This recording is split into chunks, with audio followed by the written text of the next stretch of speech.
신청하거나 법인 파산이 성공하더라도 결론적으로 대표자가 법인을 위해서 부담한 연대보증 채무는 그대로 남게 됩니다. 법인 파산 신청 유무와 상관없이 대표자 개인도 연대보증 채무를 어떻게 정리할지에 대해서 고민을 하고 그 방법을 찾아야 되는데요. 법인 회생 절차에서도 마찬가지로 법인 회생이 성공하더라도 대표자 연대보증 채무가 똑같이 남게 됩니다. 이거는 이제 법에서 처음부터 제정될 때부터 은행이나 금융채권자들이 대표자의 연대보증 채무에 대해서는 좀 엄격한 입장을 유지하고 있어서 그런 것인데요. 이런 경우에 대표자가 연대보증 채무를 포함해서 다른 채무도 좀 부담을 하는 경우가 있습니다. 개인적으로 대출을 받아서 법인의 운영자금으로 돈을 집어넣는 경우가 있어요. 그러면 대표자는 법인에 대해서는 채권자지만 법인의 어떤 자금을 쓰기 위해서 개인도 채무를 부담한 개인 대출 채무가 또 생기는 것이고요. 그 과정에서 개인 부동산, 아파트 이런 것들도 담보로 제공돼서 결과적으로는 담보로 인한 부채도 또 발생하게 되고 뭐 이런 문제가 생깁니다. 대표자도 본인이 법인 파산을 하더라도 일을 할 수 있다면, 또 이제 대표님이 오랫동안 업무를 하시고 노하우가 있는 분이라고 하면 유사 직역에 유사업종에 취업을 해서 상당 부분 대우를 받으실 수 있으니까 얻는 소득을 통해서 급여나 사업활동을 할 수 있으면 사업활동으로 인해 얻는 소득을 통해서 회생을 하실 수도 있습니다. 다만 법인 파산까지 신청하시는 분들 중에 상당수는 고령에 건강이 안 좋거나 자기가 경험이나 의지나 노하우는 있으나 그 거래처라든지 뭐 또 임직원들과의 신뢰관계나 이런 것들을 유지하기 좀 힘들어서 잠시 이제 본인이 채무를 다 정리하고 쉬고 싶다는 분들이 있거든요. 그런 분들 같은 경우는 개인 파산 절차를 진행할 수밖에 없고요. 근데 개인 파산은 핵심이 뭐냐면 면책을 받는 것이거든요. 파산 절차라고 하는 거는 있는 재산을 가지고 그걸 쪼개서 나눠서 빚 갚고 나머지는 면제를 받는 것인데, 법인 파산은 면책이라는 제도가 없어요. 왜냐하면 법인 파산 절차를 통해서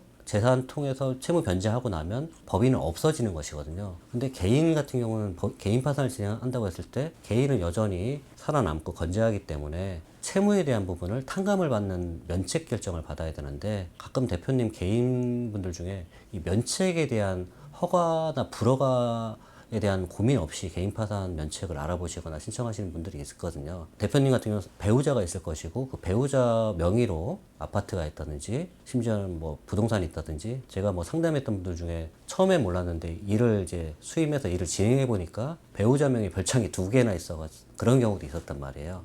그런 경우는 사실은 배우자의 명의의 재산 중에 그 대표자의 기여도가 상당히 있는 경우가 많고, 더더군다나 배우자가 별다른 직업이 없는 상황이라면 대표자가 이제 얻은 수입으로 그거를 이제 읽었을 거라고 강하게 추측이 되기 때문에, 이런 경우에는 개인 파산을 하게 되면 그 재산 자체를 배우자 명의 재산까지 전부 절반 정도 이상을, 아니면 절반이 안 되더라도 상당 부분을 파산재단에 편입시켜서 채권 변제를 해야 되는 상황이 생기기 때문에 그 과정에서 뭐 가족 간의 불화라든지 뭐 이혼까지 이르는 이런 상황도 목격을 했습니다. 그래서 대표자가 채무를 정리해야 되겠다 라는 거는 맞는데, 그게 개인 파산 절차를 진행해야 되겠다라고 했을 때는 꼭 면책 불허가 사유가 있는지에 대한 부분을 전문가 상담을 통해 확인하는 게 필요하고요. 그 다음에 참고로 말씀드릴 게, 연대보증 채무에 대해서 모두에서 말씀드렸는데, 법인 파산이나 법인 회생 절차에서 연대보증 채무의 취급은 대표자 개인도 탕감이 안 된다라고 제가 말씀드렸는데,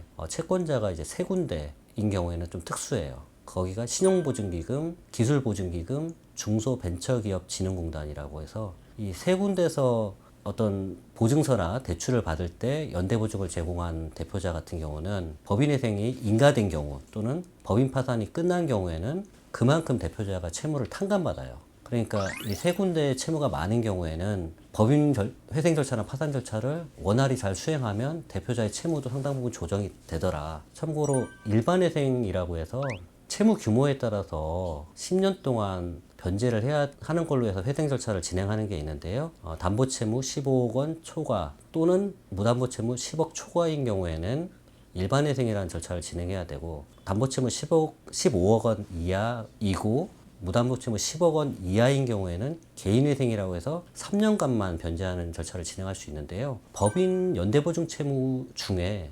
신용보증기금, 기술보증기금, 중소벤처기업진흥공단이 채권자로 있는 이 채무가 있는 경우에는 법인에, 그럼 법인이 성공을 하면, 회생이나 파산을 성공하면 대표자 개인 채무가 줄어들어요. 그래서 일반회생 대상이 개인회생 대상이 되고 실제로 그런 사례들이 요즘 많이 생겨나고 있어요. 그래서 이것도 절차 진행할 때 법인 거를 상담할 때부터 개인 거는 나중에 채무가 어떻게 될 것인지까지 예상을 하고 그 예상에 따라서 절차 진행을 하고 이럴 필요가 있고요. 개인이 채무 조정을 하는 목적이 책임을 면하고 채무를 탕감받기 위한 거라는 거를 꼭 명심하시고 면책 관련된 이슈도 꼭 점검을 하시는 게 반드시 필요합니다.